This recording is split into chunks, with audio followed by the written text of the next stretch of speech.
Good afternoon. Thank you so much for waiting for us as we work through our technical difficulties. As we do know, technology can be finicky, but we're pretty resilient, so we are here. And so welcome to our July SEARAC community call, keeping our communities informed. We are excited to really share some updates with you and make sure that we can stay informed, we can organize and mobilize around things that matter and impact our communities. And so today we have with us our Executive Director, Quinn Den.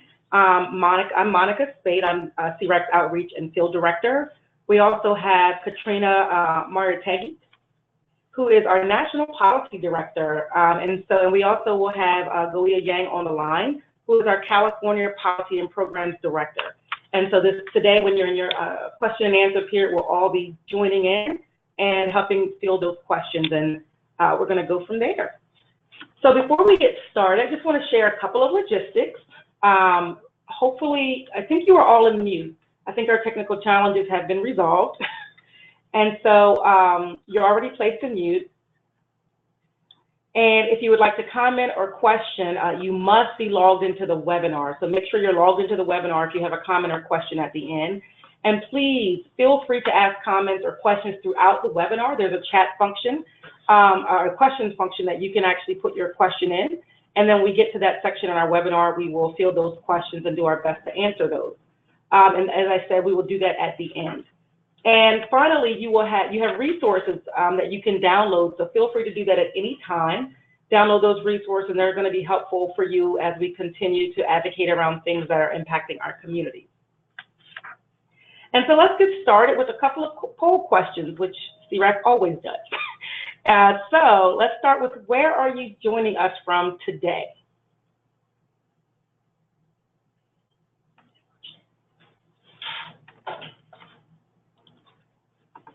I think that it should be on your screen now. So are you joining us from the East Coast, the West Coast, the Midwest, or from the South?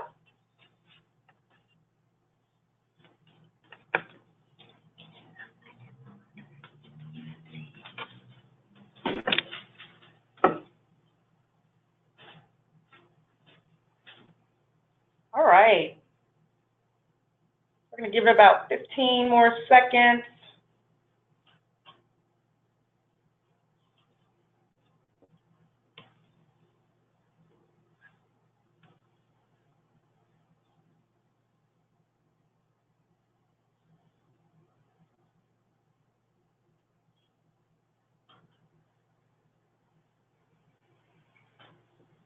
All right, so we're going to go ahead and stop the poll and look at our results. So it looks like, okay, East and West Coast, I see you representing. And so we have 38% from East Coast and West Coast, and Midwest not too far behind with 24%. And no representation today from the South, so I guess we have to get on it. So thank you for that poll. And one more, is this your first time attending a SEARAC community call? We always like to know who new is joining us and who's our repeaters, who always kind of engage with us.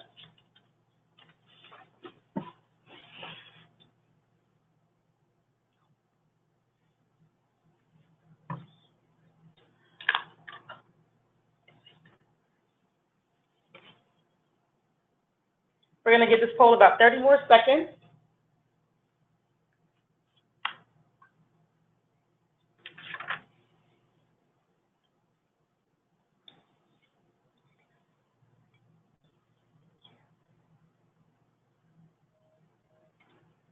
Okay, let's share the results. Look at that, I'm so excited.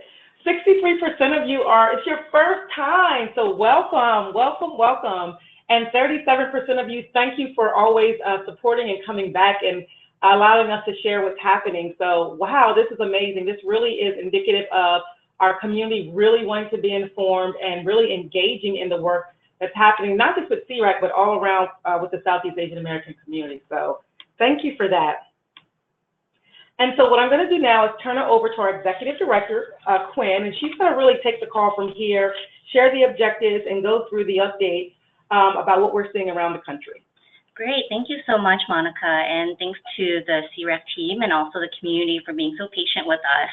And we're super stoked that there are so many folks who are new to the call, which means that we'll try as best as possible to give some context on what we do on these calls, and also give folks some updates from the last call, which is our first objective. From there, we'll also give updates around three major threats that we're seeing around immigration, education, and census. And finally, throughout the call, we're really going to try to engage the community to get your feedback through polling questions as well as Q&A.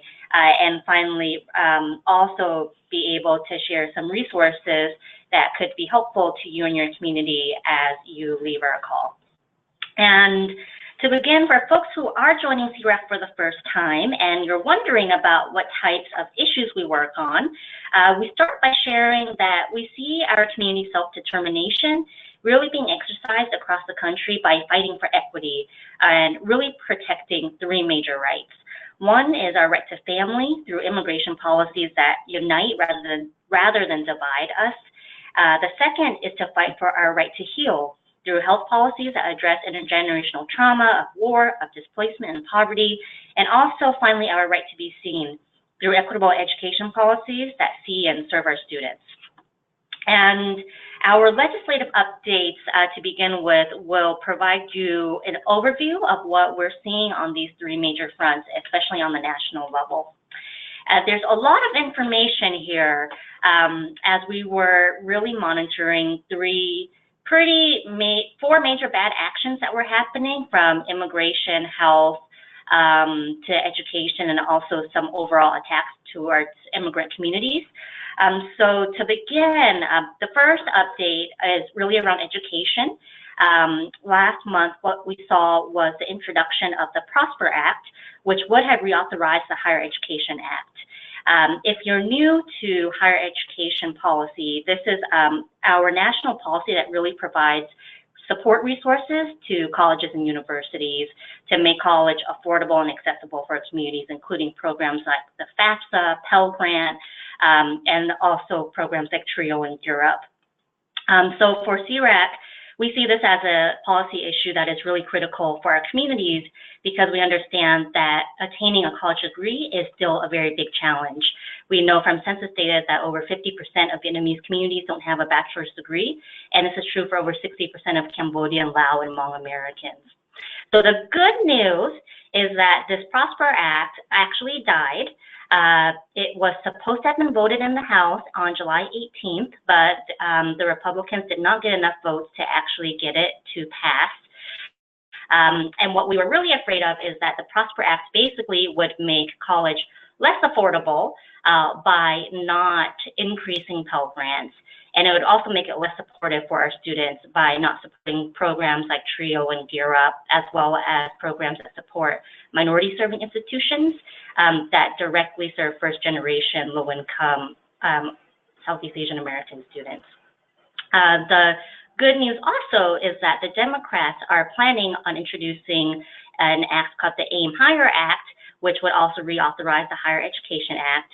We anticipate that this will be introduced next week. And from what we've seen, it looks like it's a good bill in that it will help to make college more affordable by increasing Pell Grant amounts by $500. And we're also glad that it continues to increase support to programs like TRIO and Upward Bound. And it also supports minority-serving institutions and also authorizes new money for innovation programs to be operated from these colleges and universities. The bad news is that this version doesn't protect programs like the Public Service Loan Forgiveness Program, which currently forgives loans if you are working for a nonprofit like SEARAC or a government agency for 10 years. You get the remainder of your loans forgiven. And so even though we know that this bill will also likely die because we won't have enough votes to get it, to vote it out of the floor We want to make sure that our voices are really being heard in this debate so that congressional members know that Southeast Asian American students really will benefit from programs that protect our right to access and to attain a higher education degree. And, oops, not yet. Didn't mean to move the screen yet. And the second issue that we work on, that we've been monitoring, is around immigration. Last month, we had been monitoring a number of bad immigration bills that would have increased deportation for immigrant communities in replacement for temporary status for undocumented youth, or some pathway to citizenship for undocumented youth. The good news here, again, is that the bill that we had been tracking called Securing America's Future died as well. And what it would have done is that it would have cut immigration, family immigration in particular, and we know that this would hurt our communities because our communities do utilize family reunification a lot. Immigrants from Vietnam face the fourth largest number of visa backlogs, with about 251,000 who are still waiting to be reunited. Cambodia has a backlog of more than 9,000, and Laos has a backlog of close to 2,000. So we know that family reunification is really a critical solution for us to address generational displacement that we've seen from war. Sorry, keep wanting to move on. And then finally, on health, the bad news is that the bill that we had been monitoring, called the Farm Bill, actually passed out of both the Senate and the House. The Farm Bill is basically the biggest agricultural and food policy program in the nation, which funds important programs like SNAP, which I relied on growing up. We know that our communities on average experience poverty at higher rates compared to the general public. Again, from census data, we know that while only 11% of U.S. families live in poverty, this is true for 13% of Vietnamese, 18% of Cambodian, and 27% for Hmong. So we know that our communities really benefit from programs that are part of the Farm Bill. The Senate, what is interesting now is that the Senate and the House passed two very different versions. So the Senate passed a bill that would have no cuts to SNAP, whereas the House passed a bill that would both cut and change SNAP, in that it would cut overall funding to SNAP and also change resources so that money would be reallocated to food banks, which we know our communities are less likely to utilize, and would also deny access for folks with past criminal conviction records, in addition to requiring more work hours as a requirement to access SNAP, which we know will lead to less families really utilizing the resources that they really need. And because the House and Senate versions are so different, what's happening now is that it's going to a special conference committee, which is comprised of select senators and House of Representative members who are going to make decisions on these differences. We're really unclear about what the final results are going to look like. And so our work is going to be to keep you updated, particularly around any changes that happen to the SNAP program for our communities. And finally, the last policy that we had been monitoring was an initiative called public charge. Public charge is basically a federal definition that the government uses to determine whether a person is likely to become dependent on government services for support. And if you are labeled a public charge, it can be used to deny someone the ability to enter the country or to reject your application if you are applying for a green card. And so what we know is that this would lead to less immigrants coming to our country, in particular immigrants from low-income communities such as ours, or those who are being reintegrated based off of family-based visas will be impacted, and that they're likely to be denied entry to the U.S., as well as those who are here currently but are not green card holders yet. And if they access public benefits, they could potentially have their application to be naturalized also rejected if they're accessing resources. So while we know that this actual policy has not passed yet, or has not been discussed yet. We're waiting for that to happen. And when it does, we'll make sure to inform the community to really stand up to protect public resources, because we know our communities have relied on it so much, and that we're going to defend and protect it for all immigrant communities, to also really make sure that we can both arrive and thrive here in America. And now I will actually pause with a polling question. That was a lot of information. Last month we spent a lot of time actually diving into these issues.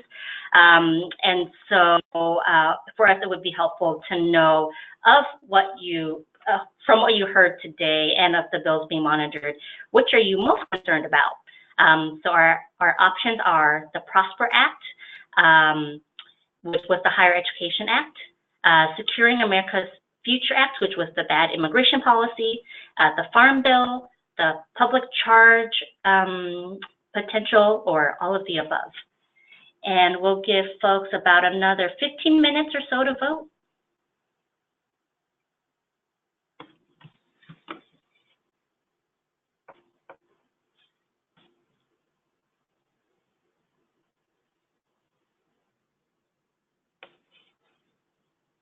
And we'll give folks another 5 seconds.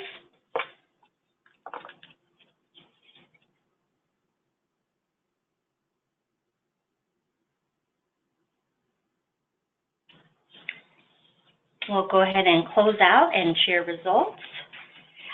So it looks like folks are really concerned about all of the issues that we presented, followed very closely with the immigration and the PROSPER Act, the public charge. I'm sorry, PROSPER was higher education. So higher education, immigration, and public charge all got similar results, followed by the Farm Bill. So this is really helpful for us, and also encouraging to know that the issues that we're sharing on are issues that you are concerned about. And if ever these numbers drop, that is a sign for us that we also need to connect with the community to understand what's really pressing. So we really appreciate everyone for sharing your analysis with us there. And moving on to current updates, there have also been major developments on the 3 major areas that we work on and that our communities care about, which is also probably a big reason why you all are here today. So first, in education, what we're seeing is really a number of coordinated attacks against the right for K-12 schools and universities to use race-conscious policies like affirmative action for decisions around outreach, admissions, and completion. At SEARAC, we support policies like affirmative action because we know that our youth face multiple barriers to attaining a college degree. We've grown up in low-income neighborhoods and attend low-resource schools that prevent our students from being prepared for college. And we know that our students, like other students of color, really benefit from affirmative action policies that look beyond test scores and consider multiple factors in determining a student's potential to succeed, including their resilience in overcoming racial, ethnic, and socioeconomic obstacles. And what I often share is that I got into the school of my dreams, UC Berkeley, with an SAT score of less than 1100. And had the school judged me just on my GPA and SAT score alone, I never would have gotten in. And so I know that I'm a beneficiary of programs that really understand who a student is holistically through programs like affirmative action. So today, what we're really concerned about is that these policies are coming under attack through 2 major ways. First is that there is a lawsuit against Harvard University by Asian plaintiffs. The case is called Students for Fair Admissions versus Harvard University. And essentially, these students are accusing Harvard of using race to deny admissions to more qualified Asian students. And what we have seen is that we've reviewed the data that from the case, and we really do not see examples of anti-Asian discrimination. And the second way that these policies are coming under attack is that the White House under the Trump administration also removed guidance that the Obama administration had created previously that encouraged K through 12 schools as well as colleges and universities to promote diversity in schools using race as a factor in outreach, admissions, and enrollment. And what we know for a fact is that 65% of Asian American Pacific Islanders actually support affirmative action, and that our communities overwhelmingly support race-conscious admissions policies. We also know that affirmative action has created more diverse campuses that have been beneficial for not just Southeast Asian American and Asian American students, but American students at large. And while we know that affirmative action is only one small solution to achieving higher education for our communities, we also refuse for our communities' rights to be misused and our voices to be manipulated through this debate. And so we really see our role here at SEARAC as countering the messaging and countering anti-affirmative affirmative action messaging through statements and through op-eds to make sure that our communities stand united with other communities of color to really protect and defend these policies. And with that update, we'll pause here for a question as well. So the question is, what are you most concerned about with the affirmative action debate? And some of the options are the community's lack of awareness about the issue. Maybe you see that the community actually isn't as informed about the issue as SEARAC is or as you may be. The exclusion of our communities in the media, the diversion of the conversation away from more serious issues, the way Asian Americans are being used as a wedge against other communities of color, or all of the above. And we'll give folks about 20 more minutes to respond. 20 seconds to respond. Thank you.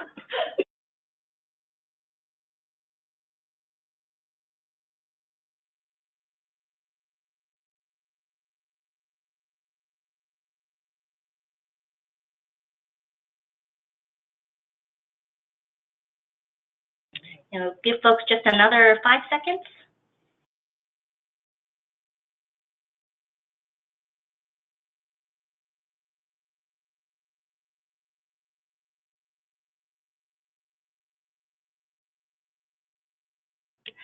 Great, and we'll go ahead and close out and share the results with folks. So it looks like overwhelmingly folks are really concerned about all of the issues and followed closely by the fact that our communities are being used as a wedge against other communities of color.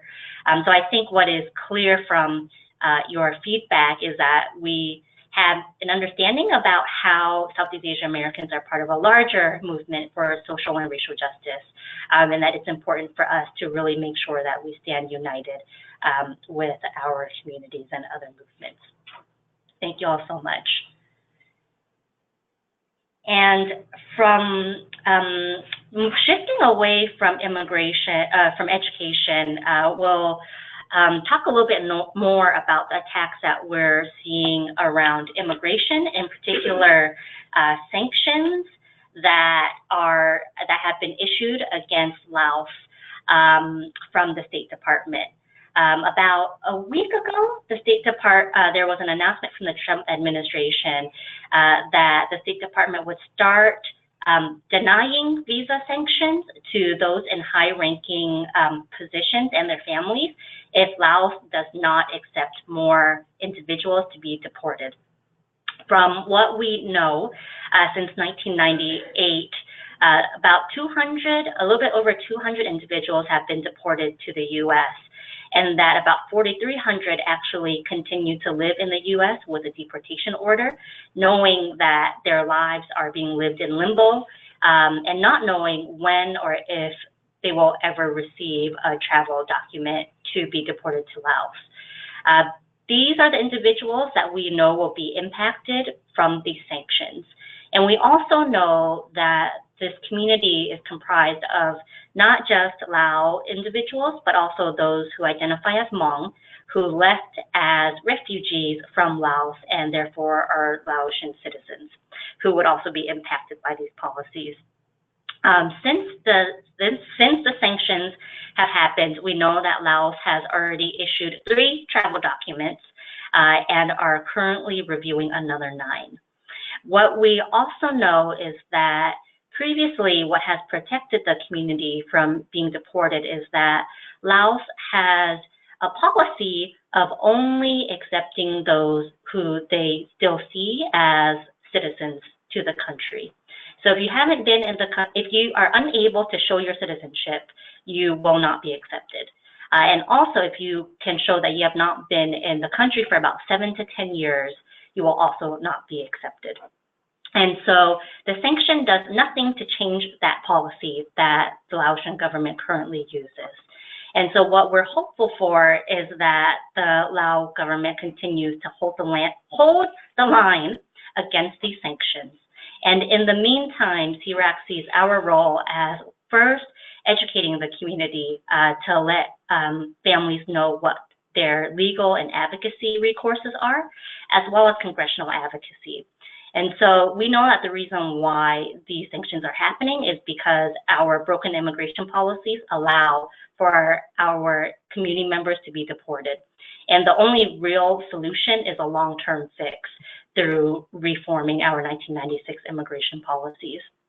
And for SEARAC, we see this as an opportunity to actually have congressional members be put on record by issuing statements to denounce these policies so that we can keep them accountable in the long term, wherein we can come back to their offices and say, you denounced these statements through this issuing of a statement that you did in July of 2018. We now need you to do more by passing policy to change these deportation policies and to protect our families altogether.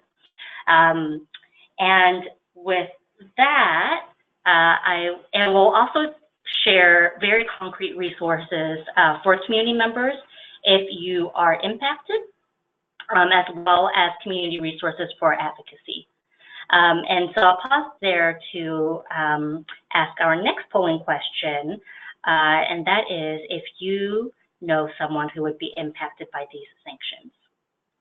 And we'll give folks about 30 seconds to respond.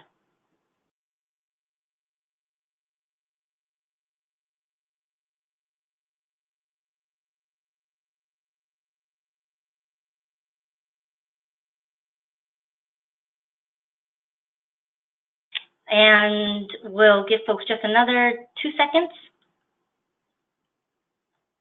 We'll close out. Wow, so based off of our results, it looks like almost 75% of the folks on our call today know someone who would be impacted by these sanctions. This has been an issue that SEARAC has been tracking and is incredibly painful for us, knowing that there are so many community members who have lived in limbo for so long, and to know that their lives right now are also being threatened under this policy. So we really thank you for joining us today, and hopefully together we can continue to build a stronger community for those who are impacted by these sanctions. Thank you so much. And finally, shifting over to the last issue that we're monitoring is actually attacks against the US Census. So for those who don't know, the US Census Bureau is responsible for producing data about the population and our economy. As a country, the Constitution calls for a census every 10 years to make sure that we have an accurate count of our population. And the census is actually really critical for SEARAC because it's the only source of national disaggregated data and one of the primary resources that we use to advocate for our communities.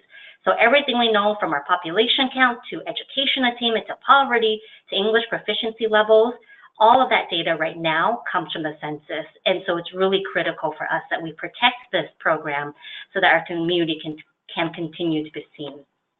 We also know that it's critical because The data that we get from the census actually allows the country to allocate resources to meet our community's needs, where a number of federal programs actually calculate grant programs based on population counts within the census. And we also know that it's really critical for fair political representation. It is new population numbers that determine whether or not we need new congressional districts and new congressional members. It's also the basis for making sure that elected officials stay accountable to us, their constituents. And to give folks an example of how this works, when SEARAC educates our policymakers on our community, we start generally by sharing the size, the population size. So we share that our community's nationwide number, 2.5 million, and we have representation from every region, from the West Coast to the East Coast to the South and the Midwest. And almost always they then ask, how big is the population in my district? Because what that means to them is that your communities matter to us. And we do matter.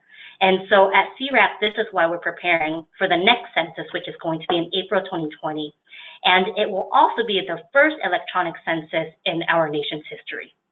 And so in addition to the fact that folks aren't going to be door knocking in the way that our communities have been used to, we're tracking a couple major threats. One is that we know that there's going to be not a lot of resources from the national government for outreach and education, especially for hard-to-reach communities like ours who predominantly have fear about government programs, and also a big proportion also have never participated in the census before, in addition to having limited English proficiency.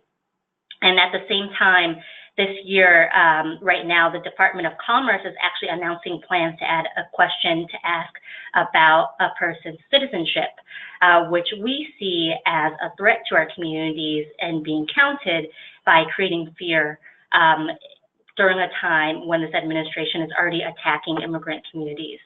The last time this citizenship question was used was in 1950, which was 7 decades before this 2020 census.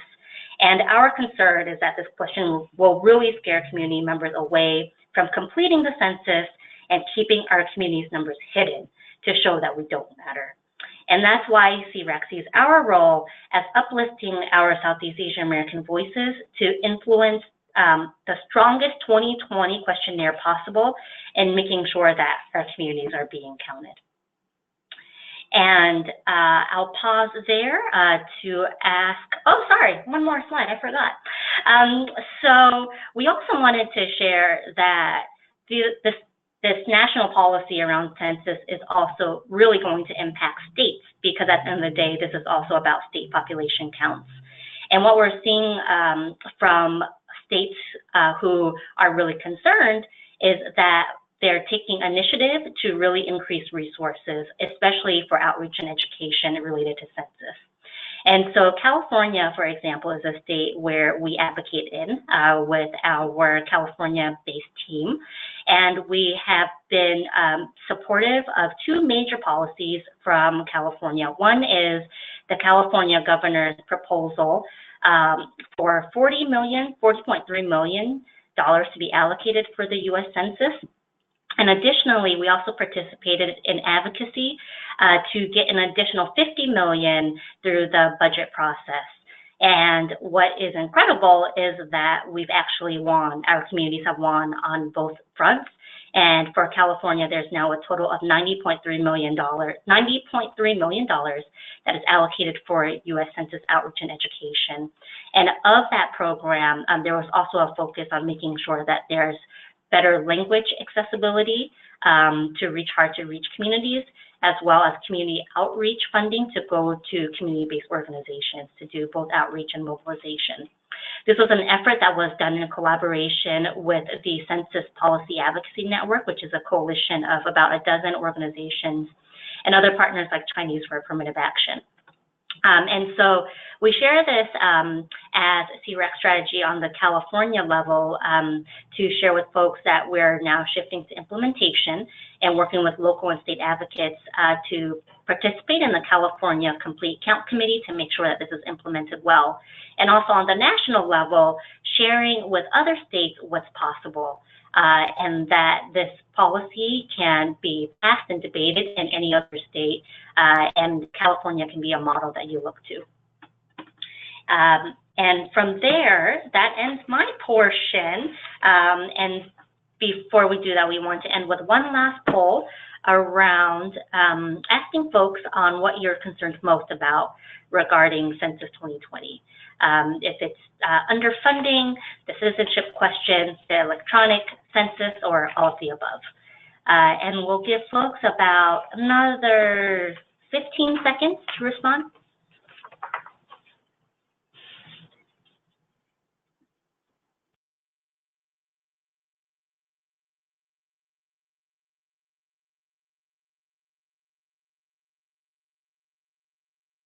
And we'll go, folks, about just another 5 seconds.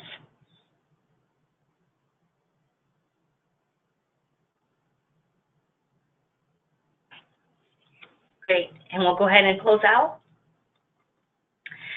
So again, it looks like all of the issues that we presented are of concern to folks on the call today, with the citizenship question being the second biggest concern, followed by national underfunding and the electronic census. This also mirrors a lot of what SEARAC is thinking of, in that a lot of folks are concerned about the electronic census, but we feel like if our communities are resourced to get out the count, it's not going to be a concern. So we really thank you all for sharing this feedback with us, and I will transition it to Monica to moderate our discussion portion. Thank you, Quinn, for those great updates and doing such a good job of explaining it in a way that we really could get it. So I really appreciate that. And now let's talk about, how can we take action? It's one thing to know what's happening. It's another thing to now get engaged and to try to really move the needle on some things and do something about it. And one of the reasons that SEARAC takes the time to do these community calls is because we really do believe, as we've said before, that educated communities are empowered communities, and we are empowered to do something with what we know. And so for the visa sanctions, we'll start there.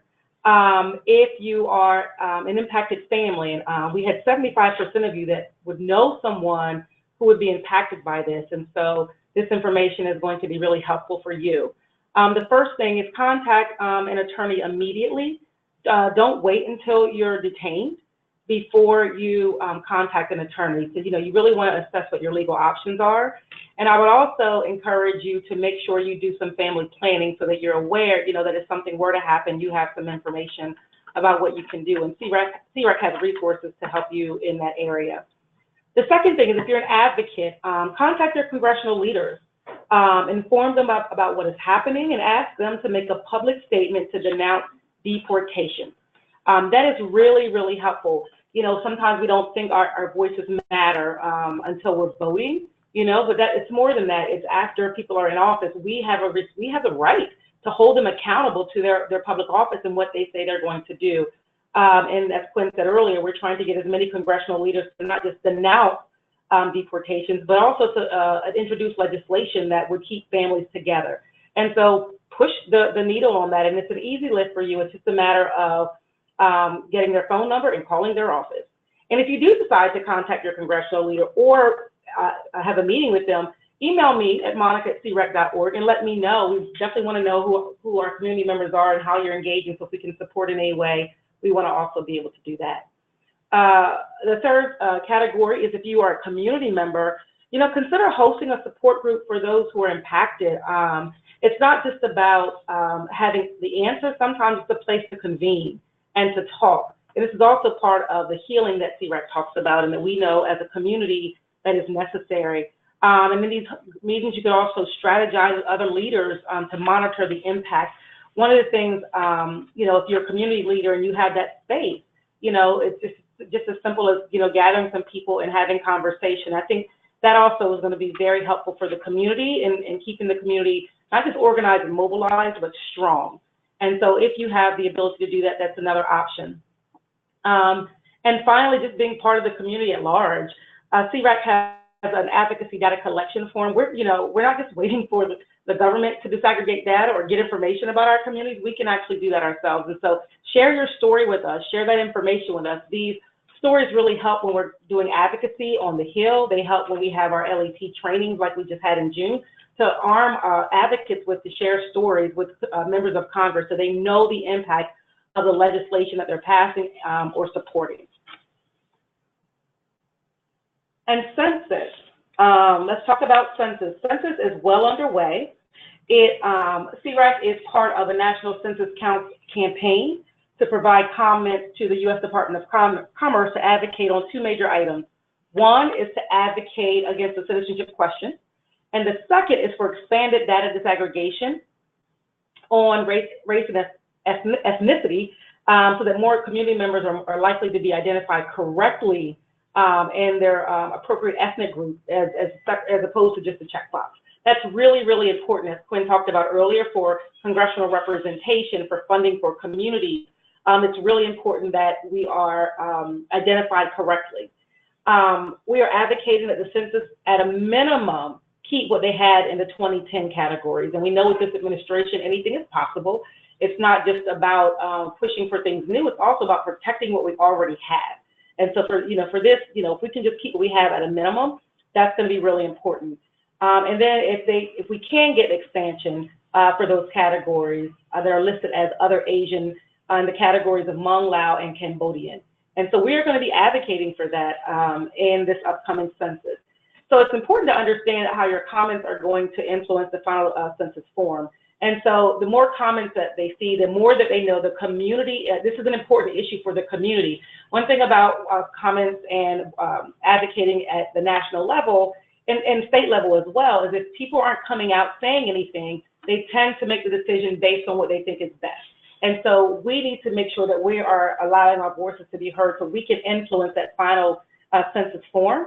And our goal is to be heard loud and clear that we do not want this question on the next citizenship, the next census, the next 2020 census. And so we are hoping to have a goal of minimum 1,000 community comments and 50 organizational comments. And what we're going to do at SEARAC is early next week, we'll provide you with all the tools you need to make the comment, to give you a toolkit on what's happening, templates on how to write organizational comments. We're going to have a template comment, but as many of you that can, write your own comment, that would be wonderful to let them know that this is an important issue for us. And again, I said minimum, so we would love to far surpass that number. If we can get 2,000 comments, I mean, I would be stoked, just so you know. And so, yeah, we're going to be doing that. And so tell somebody, tell your family and friends, tell your dog, well, maybe not your dog, but tell whoever, anybody that's in the community that can help get these comments out so that we can make sure our voices are heard. We're also going to have a sign-on letter, and we're going to launch that out on our listserv and through social media next week with all of our other information. So please, please, please, if you are not on SEARAC, email listserv, go to www.searac.org and sign up, so make sure that you stay updated. And finally, you can also continue to join SEARAC as we advocate, and just by sharing this information with other people. So all the information that you're getting now, share the webinar with other people, inform other community members, make sure that we're educating each other. You don't have to wait just for our community calls, but you can go to our website and find tons of information. And so our ask to you as our community is to help strengthen this education campaign, if you will, and just sharing the information that you have with people that you know. Share it on Facebook, share it on Twitter, get a skywriter in an airplane, share it everywhere. And finally, we have our community resources. This is really important. We want to make sure we don't just share this information, but give you something that you can take away and read and share with other people. And so SEARAC has an amazing page on their website under the immigration section that has their visa sanction statement, talking points around the sanctions, also a ton of deportation resources. You can find our data collection form there, our deportation resource form on that page as well. And so please check that out. The SEED project also has a frequently asked questions page for the visa sanctions on Laos. And so you can definitely check that out as well. And Asian American Advancing Justice also has some affirmative action information, a panel that Quinn is on featuring Quinn, our wonderful executive director, and sharing that information. And so if you don't know a lot, she mentioned this earlier, you know, about maybe the community not knowing as much about affirmative action as we may need to, check these resources out and get the information that you need. And finally, AAJC and the LAO also has a census kind of fact sheet around debunking some myths about the citizenship question on the 2020 census form. So here are the resources that you can arm yourself with to make sure that you are empowered to take action. So download those. They should be in the webinar screen somewhere. And finally, we're going to move towards our question and answer and comment period. If you have comments as well, we'd love to hear from you. If you have information that we need to know, we'd love to hear that as well. And so just quickly, just to talk about logistics quick, there's a raise your hand icon, and you can just raise your hand and we'll unmute your line. And then when you're sharing out, remember 3 things to share: your name. If you want to share your organization, that's not necessary, but feel free to do that as well. Respect viewpoints of others, and try to keep your comments within 2 minutes. We'll probably run over a little bit on this call because we got started a little late. And so if you could share those comments or questions within 2 minutes, that would also be helpful. We want to get as many comments and questions as you guys have, because that helps inform us about how we need to continue to do our work. And so these calls are just as much for SEARAC as they are for you. Oh, and you can also chat your questions if you haven't already. Feel free to start chatting your questions and making sure that we can hear that. So we already have some questions. And so we'll get started. One of the questions we have is, what should we say to the congressional leaders? I'm going to, have Quinn take that. I think this was probably related to the visa sanctions, because we asked folks to call their members of Congress here. What we generally ask folks to do is, one, if you're impacted by deportation, to share that I am an individual who has a deportation order. I'm afraid that I will be issued a deportation order. I have 3 children, and these policies are really hurting my family. I need my member of Congress to write a policy to change this or make a statement, and you can work with SEARAC to do that. So those are some of our top level talking points, which is really just sharing your story and your perspective that these policies these visa sanction policies are really hurting your families. Every office actually logs the comments that they get from constituents, and this goes to their member of Congress to inform them about how the community is feeling and what they need to do to act. And so that is our quick what you can say to your member of Congress. Additionally, I think among the resources that Monica shared should be in a recent statement that we had shared last week around the sanctions. We had a complete list of talking points that folks could access, as well as a script that you can feel free to literally just use and read if you are interested in calling your member of Congress. We realize that it could be a little daunting to do that for the first time, but as Quinn mentioned, it's all about just sharing your stories and just being upfront about how these sanctions could impact your family. Thanks, Katrina and Quinn, for that information. Another question we have is, are there many resources available for folks who are currently facing deportation, there are many resources available, but it's incredibly challenging to find legal resources for people who have prior convictions and have already been issued final orders of removal. What are their rights and what legal aid is available to them? And how safe is it for them to reach out and to help and share their status with others? That's a really great question. Around legal resources, you know, one thing that I think we shared on our resources page is a list of pro bono attorneys that SEARAC has worked with and trust and specialize in Southeast Asian criminal deportation cases. In addition to that, if folks are willing or able to spend money on an attorney, some trusted organizations we've worked with in the past are the American Immigration Lawyers Association. They have a portal where you can search for lawyers using a database, as well as the National Immigration Project of the National Lawyers Guild. You can go onto their website, and their attorneys specialize around enforcement cases when it comes to immigration. But it is true, and I'll be honest, that if you already issued a removal order for a prior criminal conviction, you know, oftentimes there are not many forms of relief just because of how stringent our immigration laws are listed. But there are a few legal options or rights that you may have around detention. So for example, because of a Supreme Court case that was passed years ago, an immigrant who's detained, you know, technically shouldn't be able to detain more than 6 months. Especially if the U.S. government is not able to prove that they can deport someone within that time frame. And as many know, due to the unique relationship between the United States and Southeast Asian countries, repatriations to Laos, Cambodia, and Vietnam are typically not as quick as maybe ICE would want to happen. So there are some rights around detention and maybe getting out of detention, you know, if ICE is not able to deport you right away.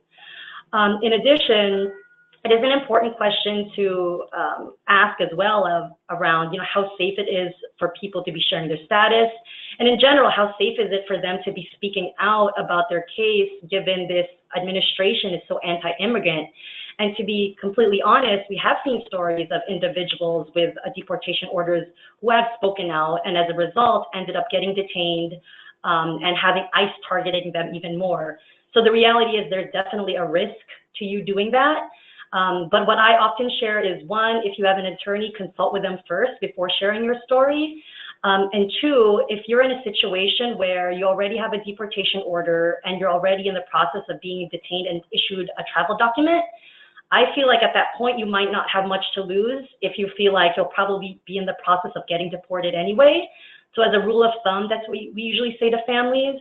If you're in a situation, however, where you've been living in the country for years with a deportation order but haven't yet been detained by ICE, you don't have an ICE check-in coming in anytime soon, I would say with those folks, they should definitely exercise more caution around maybe alerting like media to their story. But I think at the end of the day, generally, we feel like sharing your stories, at least with your member of Congress, is a pretty safe bet. Mm-hmm. But again, at the end of the day, you know, that's a decision that you'll definitely have to make in your family and see what's best for you. But we always encourage it that it be made in consultation with an attorney who has expertise in immigration law. Thank you so much, Katrina, for that. We have a question around census. How can we be involved with advocating to expand data disaggregation of race and ethnicity, and how can we include the men into the ethnicity other Asian category? Yeah, and I can start here. So one way is to actually participate in our comment card campaign. Basically, what we're going to do is we're going to send out a link to everyone it's kind of like a petition. So you'll click on the link, and then there's already language that SEARAC has put in there saying that we want to make sure that there are more categories for Southeast Asian American communities, including Cambodian, Hmong, Lao, and we can add Yumin to our comment, and you hit send. And from there, it goes directly to the Department of Commerce, who is going to be analyzing these results. And because you're using SEARAC's portal or using SEARAC's link, we'll also be able to take that information to analyze it and say that of the 1,000 comments we collected, over 80% said that we need more than just the minimum Southeast Asian categories, for example. So I'll say that I share that is one really easy and impactful action to help advocate for more categories. Thank you, Quinn. Can you share with us what specifically does the citizenship question ask? So I think that's probably referring to the census question. Yeah. I think it's literally going to ask if you're a U.S. citizen or not. Mm-hmm. And that's pretty correct. That's pretty much what they're going to be asking.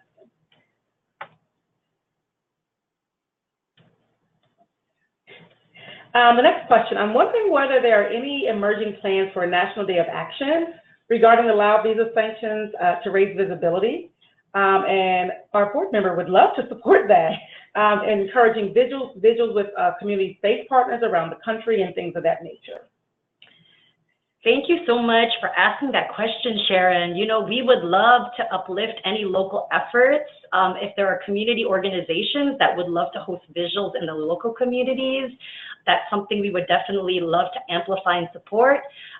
Here at SEARAC, we've been focusing our efforts more on pressuring congressional leaders and keeping them educated and informed, but we definitely need the help of Lao and Hmong community members across the country who are activated and ready to mobilize. We know there are a few partners, you know, out in Minnesota, for example, that are hosting a strategy session among Lao and Hmong leaders this coming Friday. And we really encourage that other communities throughout the country follow that model and tell SEARAC, you know, where this is happening so we can help amplify those efforts. And again, we would love to support those efforts. We would love to help coordinate. We just would really like to know where folks are interested in hosting these actions locally. And I would also say, if you are interested in hosting these actions, I think it's a great idea, particularly for the faith community, that shows solidarity with other communities, and particularly around kind of that faith initiative of love and caring for people. And so if you are hosting some of that, again, if Katrina said we'd love to amplify that or see if we can do the support, just email me, monica@searac.org, and I will see what kind of support we can provide around communications and maybe just getting that information out for you. So thank you for that. Is SEARAC primarily focused on Vietnamese, Cambodian, and Laotian constituency, and the rest of the other Southeast Asian communities are secondary, or do you address them equally? Yeah, that's a really good question. So we define Southeast Asian American as a political identity from those who fled the countries of Vietnam, Cambodia, and Laos as refugees. We know that there are many ethnic groups from within these three major countries, including Hmong, Mien, Tandem, Montagnard, and that collectively our hope is that we uplift our broader Southeast Asian American political identity. Oftentimes, the largest communities tend to have the biggest data that we have for our communities to be able to demonstrate the challenges that are systemic and that are very deeply rooted across all of our communities. And we continue to push ourselves to really uphold this political identity and to be very informed about how particular minority communities are experiencing equity or injustice in our communities. And I think that we are always open to having those hard conversations. The next question, I have a question regarding the visa sanctions. When the Lao government interviewed folks to repatriate, then what guideline will or do they follow to determine who they issue travel documents to? So this is a little new to us because up until this point, Laos has only issued a very limited number of travel documents. So we're actually still trying to gather that intelligence. But as Quinn had mentioned earlier, what we do know in the past is one thing that the Lao government does try to take into consideration is if an individual is able to show citizenship, like if they've been into Laos in the past 7 years. One thing that someone from the State Department had shared with us in the past is a good thing about Laos is they have very strict rules governing citizenship. You know, if you haven't been in the country for 7 years and you haven't checked in with an embassy here, typically they no longer recognize you. So I'm sure they ask questions around citizenship. We know through the process of Cambodia, they weigh a number of different equities too, like if you have family here, if you're suffering from ailments and illnesses. But at this point, it's too soon to tell if the Lao government weighs things like that. But we'll definitely be sure to document it as folks report, you know, if folks are being interviewed for travel documents, and share out with the community as we learn more. And we have time for one more question.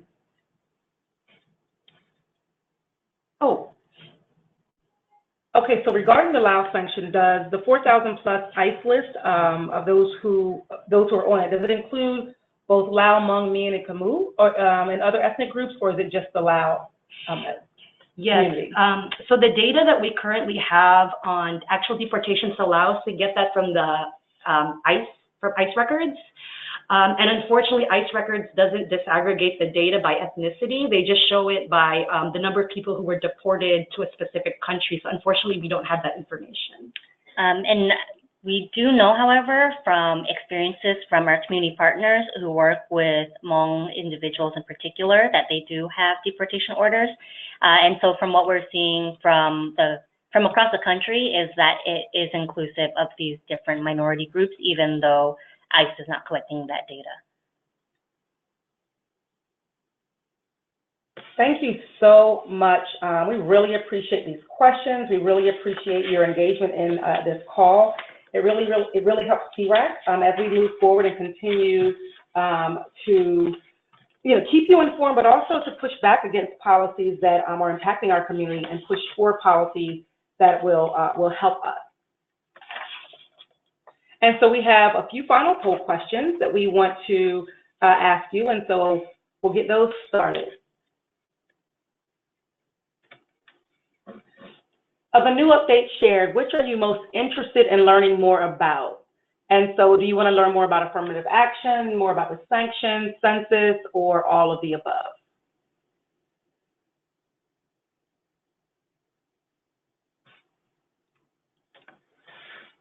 Give about 10 more seconds.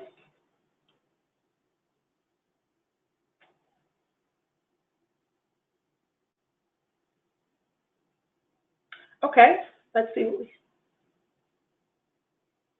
Okay, it looks like 58% say all of the above, and so we will keep that in mind. And it looks like that the visa sanctions and the census are two of the most important issues, so we will make sure that we keep you informed about that. Okay, our next question is, which of the following would you like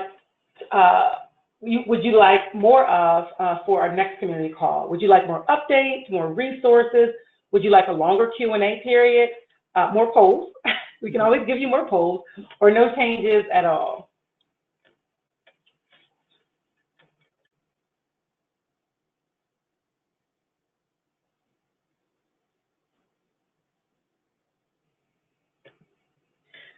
Right, 10 more seconds.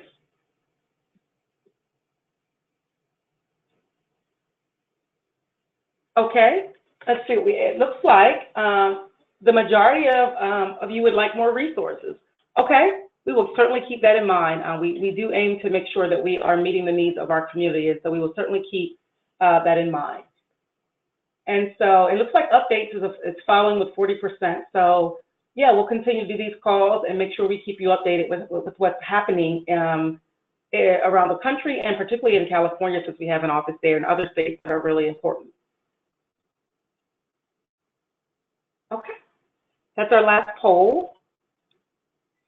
So I want to thank everyone first for being very patient with us during our technical difficulties. And next, I want to thank you so much for taking the time to be on this call. You really could be anywhere else doing anything else, but you took the time to invest not just in yourself and your information and knowledge, but to really invest back into the community by what you just learned and gained today. So we really appreciate you. Without you, SEARAC isn't as strong, isn't as vibrant and as fierce as we've become, and that's because we have a great community like you to support us.